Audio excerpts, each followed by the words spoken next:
Barakatah Yahweh, Wa Yahweh Shai, Barakatah Yahweh, Wa Yahweh Shai, Barakatah Yahweh, Wa Yahweh Shai, Barakatah Yahweh, Wa Yahweh Shai, Yahweh, Ba Hashem, Yahweh Shai, Wa Barak, Wa Rapah, Wa Kazak, the apostles, the elders, and the brethren out there throughout the four corners. I say shalom to you. And I was watching a video a while ago, and Apostle Ron Live was speaking about the that award show bullshit that they did down there in Harlem. It was on Sar Nigga TV, and one thing he mentioned was this guy Potato Alligator Souffle, whatever the guy's name is, and he was saying that he made mention of the Sakari, and if he did some research on him, that the research wouldn't come up and show them really in a positive light. Too tough. That's not verbatim what Apostle Ramlab said, but he was real pissed off in what he was saying. And then when I was looking at it, and I'm like, damn, I never really went and read about him other than knowing that the word Sakari means dagger men, and that knowing that they fought against the Romans, and this was during the time of the first Roman-Jewish war. So it put me in the spirit to go and do some digging, and it took a while because it's a lot of reading, and it's a lot of digging, going into the Josephus and doing a lot of research and reading about the first Roman-Jewish war. So basically, what I'm going to talk about is leading up to the first Roman-Jewish war and the role that the Zealots and the Sakari played in the first Roman-Jewish war. Now, let me start here. The first Roman-Jewish war, basically, it started in the year 66 AD to 70 AD. 70 AD was the culmination of Titus and Vespasian coming in and putting an end to the Jewish state. But it was actually, from 66 to 73 AD. But in 66, it was the Emperor Nero. Basically, Nero needed money and ordered his representatives in Judea, Gessius Florus, to confiscate it from the temple treasure. So Nero, you know the history of Nero, the Caesar. He was an extravagant spender. He was spending all kinds of money. I believe he built a palace, his palace in the middle of Rome. And basically, I think he bankrupted whatever the Romans had there in their savings, so to speak, for the empire. So basically, he's like, look, go down there and go get that money from those Jews down there. Basically, go get that money from them niggas. Take it out their temple. And then what happened is he sent his man down there. As a matter of fact, let me go read down a little bit more. It says, of course, this was tactless and brutal, but it would not have led to the destruction of Jerusalem and the temple if there had not been one or two deeper causes. The obvious reason why this incident led to war was the religious tension between the Jewish populace and the Roman government, because the Roman government was interfering with the daily life of who? Us, the Israelites, the Jews. When it says Jews, it's talking about Judah, Benjamin, and Levi, because the other 10 tribes in 724 BC had already came over this way. They were over here in the Americas. Okay? The 10 tribes didn't go into Africa. The 10 tribes are over here in the Americas. For those of you fools out there that keep talking about that Puerto Ricans, Dominicans, Cubans, Mexicans, Native Americans, Seminole Indians are not Israelites. You're a bunch of whack jobs, man. You don't know what the hell you're talking about.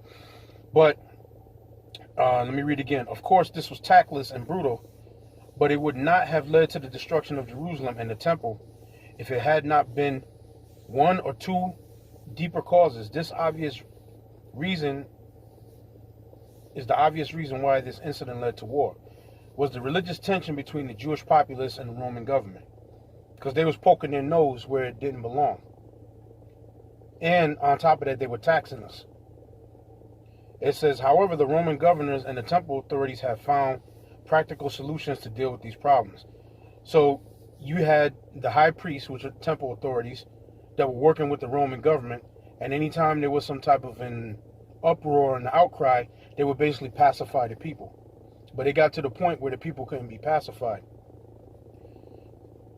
The deepest cause of the war was the impoverishment of the Jewish peasantry. 60 years of Roman taxation had meant only one thing. Now let's say 60 years of Roman taxation. 60 years of Roman taxation goes to this. Let me put this down. 60 years of Roman taxation goes to this. 66 is when Nero was like, basically, look, go and rob the temple. That was really the beginning of the Roman-Jewish War. From 66 to 73, so that's basically a 7-year period. Now, what really sparked it on was the taxation. Now, the taxation came about, if I can go to the scripture. Let me see here. I got it written down. If I go get the scripture. Give me 1 second. It's Luke. I believe it's the book of Luke. I believe it's in Luke the 2nd chapter. Right? Let me bear with me one moment. I'm using this tablet because it's a little easier for me to read in here than reading those tiny letters in the right. So it says Luke 2:1. And it came to pass in those days that there went out a decree from Caesar Augustus that all the world should be taxed. Augustus Caesar basically wanted to tax the entire world, the Roman world, where the Romans had their jurisdiction over. And this taxing was first made when Cyrenius was governor of Syria. Cyrenius, when you look into Josephus, it names him as Quirinius. Cyrenius and Quirinius is the same person. Quirinius or Cyrenius was a Roman senator, and he was governor over Syria. And what had happened was Coponius was the procreator of Judea at that time. This is the time of 6 AD to about 9 AD. Now, during that time, 6 AD to 9 AD, there was an uprising of a man named Judas the Galilean. Judas the Galilean is spoken of in Acts the 5th chapter in the 37th verse. When Gamaliel was speaking on the behalf of the disciples, because I believe it was the Sadducees, they wanted to kill the disciples. So Gamaliel stood up and said, listen, Gamaliel, a Pharisee, stood up and said, take heed what you're about to do to these men. Remember, in time past, he brought up Theudas, and then he brought up Judas the Galilean. Judas the Galilean revolt took place between 6 to 9 AD, and Judas the Galilean is known as basically the father of zealotism. When you look it up in the Josephus, he names Judas the Galilean. As a matter of fact, I'll go there.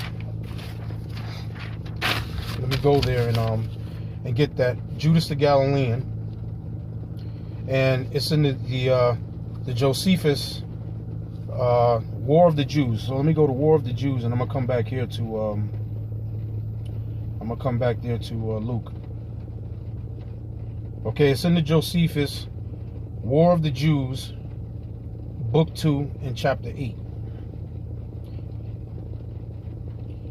So here I got book 2, and I got chapter 8, and right here. And now Archelaus, Laus's part of Judea, was reduced into a province. Archelaus, by the way, I believe was Herod's son. It says, and Judea was reduced into a province, and Coponius was the procreator of Judea, which means governor. Okay, which means he was a governor over Judea. Procreator is somebody that procures funds. So his job was to procure funds from Judea and send it to the Roman Empire. So Coponius was the procreator of Judea, and as I read in Luke the 2nd chapter, Cyrenius was he was the procreator of Syria. And Syria is up there in the northern part of Israel when you check the map. It's in the northern part of Israel. It says, and Coponius, one of the equestrian order among the Romans, was sent as a procreator having power of life and death put in his hands by Caesar, Under his administration, it was that a certain Galilean, whose name was Judas, prevailed with his countrymen to revolt, and said they were cowards if they would endure to pay tax to the Romans. Going back to the taxation, when you read in Luke the 2nd chapter, that's when the taxation came down. So he rose up and said, look, you're a coward if you submit to paying taxes to the Roman Empire. So then Judas the Galilean rose up during the time of that taxation, and it was during the time when Coponius was the procurator of Judea. Now it says, and that a certain Galilean, whose name was Judas, prevailed with his countrymen to revolt, and said they were cowards if they would endure to pay a tax to the Romans, and would after the Most High submit to mortal men as their lords. This man was a teacher of a peculiar sect of his own, and was not at all like the rest of their leaders. For there are 3 philosophical sects among the Jews, the followers of the first of which are the Pharisees, of the second the Sadducees, and the third sect, which pretends to a severer discipline, are called Essenes. The last are Jews by birth, and seem to have a greater affection for one another than the other sects have. So let me read on a little bit more here in section 2. So what it's telling you here is that Judas the Galilean started another philosophy in Judea, and that philosophy basically was called Zealotism. So I'm gonna go to another part in the Josephus. Yep, back at it. I had to move from where I was because it started raining and they started moving people out the park. So I moved to another area. So now I'm back at it. I left off talking about Judas the Galilean and War of the Jews and Josephus. Now I'm going to read the account again in Antiquity of the Jews in the Josephus. In Antiquity of the Jews, it goes more into depth than in the book War of the Jews in the Josephus. So now I'm in the book of Antiquity of the Jews, book 18, chapter 1. And I'm going to read verses 1, 2, and 6. So I'm going to call it out again. Josephus, Antiquity of the Jews, book 18, chapter 1, verses 1, 2, and 6. So I'm going to start at verse 1. It's basically going to reiterate what we read in War of the Jews, book 2, chapter 8, section 1 and 2. Antiquity of the Jews, chapter 18, book 18, chapter 1, section 1. Now Cyrenius, a Roman senator, like I was telling you, Cyrenius was the Roman senator when we was reading in Luke the 2nd chapter. And I'm going to go back to Luke the 2nd chapter. I'm just trying to cover some of the history in the background of, that Luke the 2nd chapter. Now Cyrenius, a Roman senator, and one who had gone through other magistracies and had passed through all them till he had been consul, and one who on other accounts was of great dignity, came at this time to Syria, northern part of Israel, with a few others, being sent by Caesar to he a judge of that nation, and to take an account of their substance, because they were coming to tax everybody. They were going to tax everybody from Syria all the way down to Judea. You had Syria, Galilee, Nazareth, all the way down to Judea. The land of Israel was coming under the taxation of the Romans, like we read in Luke the 2nd chapter, and that's what this account in the Josephus is dealing with. What I read in Luke the 2nd chapter, which I'm gonna go back to Luke the 2nd chapter and read that again. As a matter of fact, let me just refresh that. Luke the 2nd chapter, Luke 2, 1 to 3. And it came to pass in those days that there went out a decree from Caesar Augustus that all the world should be taxed. And this taxing was first made when Cyrenius, who was governor of Syria, and all went to be taxed, everyone into his own city. And Joseph also went up from Galilee out of the city of Nazareth into Judea unto the city of David, which is called Bethlehem, because he was of the house and lineage of David, to be taxed with Mary, his espoused wife, being great with child. Now this is while Mary was pregnant with Yahushua, the taxation started. So now I'm going to go back. I just wanted to refresh and bring the scripture up. So now I'm going to go back into the Josephus. We read about Cyrenius in Luke, the 2nd chapter. All right, so now it says here, by Caesar, I'm going to read here. It says, Cyrenius, Roman senator, and came at this time into Syria with a few others, being sent by Caesar Augustus to he a judge of that nation and to take an account of their substance. They came to take an account of everybody's substance. So every year, it's just like here in modern times. What is it? April 15th is the last day you can submit your taxes. You get your W-2 forms or W-9 or whatever forms in January from your job, and then you have to report to the United States government, the IRS, what you made throughout the year.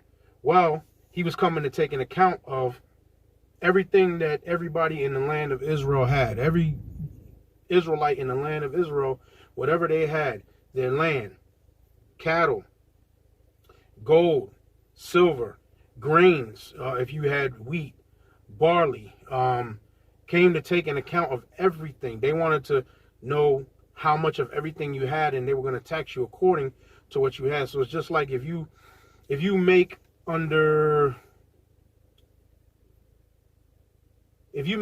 basically, I think $70,000, you're considered poor. If you make over, in this day and time, if you make over $70,000, you're considered like middle class. That's just like you just broke into the middle class. Just to give you an example, you have to give an account of everything that you of the monies you made throughout the year from your job. Well, this same thing happened right here. And it says Coponius was the procurator that was over Judea. Coponius also, a man of the equestrian order, was sent together with him to have the supreme power over the Jews. Moreover, Cyrenius came himself into Judea, which was now added to the province of Syria, to take an account of this substance and to dispose of Archelaus's money. Archelaus was the son of Herod the Great. But the Jews, although at the beginning they took the report of taxation heinously, they didn't want to deal with that shit, yet did they leave off any further opposition to it by the persuasion of Joazar, who was the son of Bethus and high priest.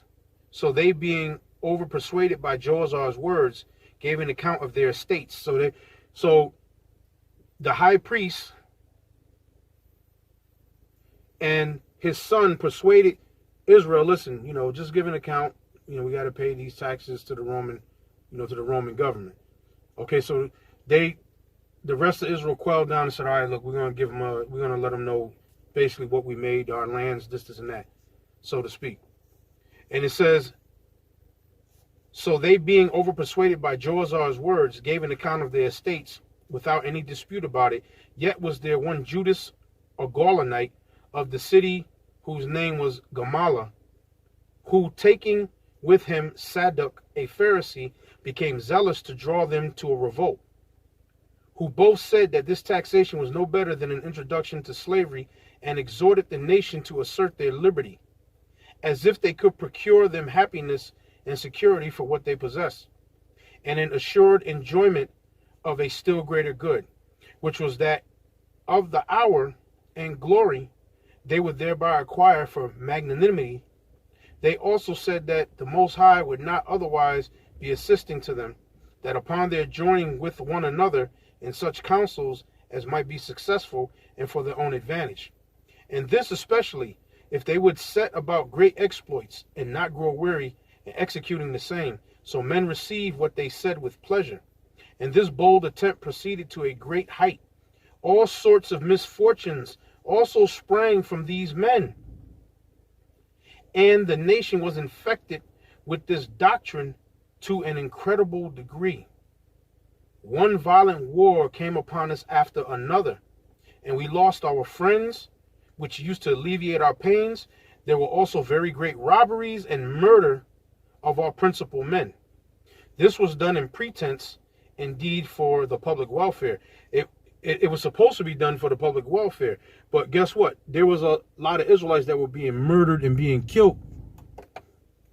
That were being murdered and that were being killed as a result of the uprising of Judas the Galilean. Okay? Of this uprising, a lot of Israelites were being murdered and being killed. I had to turn the lights on because it's starting to get dark out there. I'm probably going to wrap it up in a little while. But this was done in pretense, indeed, for the public welfare, but in reality, for the hopes of gain to themselves, which arose seditions, and from them murders of men, which sometimes fell on those of their own people. Okay? By the madness of these men towards one another, while their desire was that none of the adverse party might be left. So basically, madness started springing up. Okay? This guy rose up to supposedly as a defender of Israel, but then they started murdering and killing other Israelites. But he was supposed to be a crusader for Israel. He rose up in the stead as a Messiah. And basically, Israelites were being murdered and being killed all over the place at the behest of this guy, Judas the Galilean. All right? I'm gonna get a scripture or two. So I'm gonna keep reading some more. So I'm gonna come back to this right here in Antiquity of the Jews 18. I just wanna grab a scripture, and I'm gonna grab a scripture right over here. I'm gonna go to the book of Matthew. I'm gonna read this real quick, and then I'm gonna go back there and read more into the history. Real quick. Be quick with this. Matthews 24 and 12. And because iniquity shall abound, the love of many shall wax cold. Now Yahushua said that because iniquity shall abound, the love of many shall wax cold. The account that I'm reading in the Josephus about Judas the Galilean, this was during the time of Yahushua, but not during his ministry. This was actually way before. Yahushua at this time, 6 to 9 AD. If you say 6 AD, when that uprising right there started, Yahushua was probably maybe 10 years old. So he was a young boy at the time still. Okay, at the time of the uprising in 6 AD. Because he was born, most of the scholars say about 4 BC. So that's, you count backwards 4, that's 4 years. Then you come to AD, 6 years into AD, so that's 10 years right there. That's a 10, so he had to be about 10 years old. And because iniquity shall abound, the love of many shall wax cold. Now, what was going on there with Jake at that time? The love of many had waxed cold. Now, let me go back here. Okay. I kind of lost my place. Let me see. They also said that God would not otherwise be assisting to them than upon their joining with one another in such counsels as might be successful, and for their own advantage, and this especially if they would set about great exploits and not grow weary of executing the same. So men received what they said with pleasure, and this bold attempt proceeded to a great height. All sorts of misfortunes also sprang from these men, and the nation was infected with this doctrine. That doctrine was zealotism. An incredible degree. One violent war came upon us after another, and we lost our friends, which used to alleviate our pains.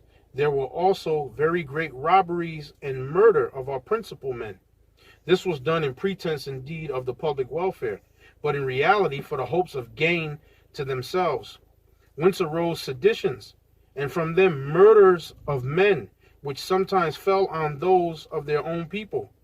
By the madness of these men towards one another, while their desire was that none of the adverse party might be left, and sometimes on their enemies, a famine also coming upon us, reduced us to the last degree of despair, as did also the taking and demolishing of cities. Look at that. So, on one account, the Romans are coming in to rob Israel, And on another count, these niggas rose up talking about, we're going to fight for Israel. We're fighting for the public welfare. But then they were fucking murdering, robbing, pillaging, and killing, taking crops, burning down homes all over the goddamn place. It says, such were the consequences of this, that the customs of our fathers were altered, and such a change was made as added a mighty weight toward bringing all to destruction, which these men occasioned by their thus conspiring together. For Judas and Sadduc, who excited a fourth philosophic sect among us, and had a great many followers therein, filled our civil government with tumults at present, and laid the foundations of our future miseries by this system of philosophy, which we were before acquainted withal, concerning which I will discourse a little, and this the rather because the infection which spread thence among the younger sort who were zealous, for it brought the public to destruction. It says, verse 2. This is Antiquity of the Jews, book 18, verse 2. The Jews had for a great while had three sects of philosophy peculiar to themselves: the sect of the Essenes, and the sect of the Sadducees, and the third sort of option was that of the so-called Pharisees, of which sects, although I have already spoken in the second book of the Jewish War, yet will I a little touch upon them now. Now I'm going to skip down to verse 6. It says, but of the fourth sect of Jewish philosophy, Judas the Galilean was the author. These men agree in all other things with the Pharisaic notions, but they have an inviolable attachment to liberty, and say that God is to be their only ruler and Lord. They also do not value dying any kinds of death, nor indeed do they heed the deaths of their relations and friends, nor can any such fear make them call any man Lord. And since this immovable resolution of theirs is well known to a great many, I shall speak no further about that matter, nor am I afraid that anything I have said of them should be disbelieved, because it was all true, but rather fear that what I have said is beneath the resolution they show when they undergo pain. And it was in Gaius Floris's time, like I read in the article that I was reading about the First Jewish War, Nero sent Gaius Floris down, who was the procurator of Judea from 65 to 66 AD. 66 AD is when he sent Gaius Floris to Jerusalem to basically come and steal the money from the temple. It says, and it was in Gaius Floris's time that the nation began to grow mad with this distempter, who was our procurator. Israel was pissed off at Gaius Floris, who was Nero's man, who was sent down to come and basically rob us. Not only were we being robbed by the Romans, we were being robbed by our own people, the Zealots, and the Sicarii are going to come in later. Now this is in 66 AD. When I was reading a little bit up about Judas the Galilean, that was taking place between 6 AD to 9 AD. And there's even some history that goes before Judas the Galilean, there was a revolt that was going on. And I'm going to get into that a little bit later, but I'm going to finish this up. But there was a whole lot of shit that was going on back there, man. It says, let me read this again. And it was in Gaius Floris's time that the nation began to grow mad with this distempter, who was our procurator, and who occasioned the Jews to go wild with it by the abuse of his authority, and to make them revolt from the Romans. And these are the sects of Jewish philosophy. Those four sects of Jewish philosophy: Pharisee, Sadducee, Essenes, and then the fourth sect created basically by Judas the Galilean, which is Zealotism. So there was a lot of madness that was going on in Judea as a result of the robbery and the thievery that was going on. But it wasn't just the Romans that was robbing us and killing us. It was our own people doing it. Now, in Babylon and Timbuktu, Rudolph R. Windsor says on page 84, let me just get that. I'm going to close up after this, and I'm going to just have to pick it up another day. And I'm going to have to do this in a couple parts. Babylon and Timbuktu, page 84. He says this: in the year 65 BC, the Roman armies under General Pompey captured Jerusalem in 70 AD. General Vespasian and his son Titus put an end to the Jewish state with great slaughter. During the period of the military governors of Palestine, many outrages and atrocities were committed against the residue of the people. Now, a lot of those outrages that were committed against the people, it wasn't just by the Romans. Okay? It was by these niggas right here. The Zealots. It wasn't just the Romans that committed outrages and atrocities against Israel. These niggas, the Zealots, and this is going back to when Yahushua was basically, this is before his birth, at the time of his birth, when he was a youth, during his teenage years, when he hit his 20s, when he started his ministry, after Yahushua had was on the cross, and he was in the earth for 3 days. He rose the third day. 40 days and 40 nights he was with the disciples. He left, went back to the Father. It was still going on through that time period, to the time after he went back to the Father, to the time that 70 AD came, when Titus and Vespasian burnt the temple down, robbed the temple, and put an end to the Jewish state. And then at the end of that being Masada, 73 AD, when they finally got Masada. But I'm going to get to that point. But it's getting mad dark, and you probably really can't see me here in the video. So with that, I'm going to say shalom. I'm going to cut it right here, and I'll resume it another time during the week. Shalom.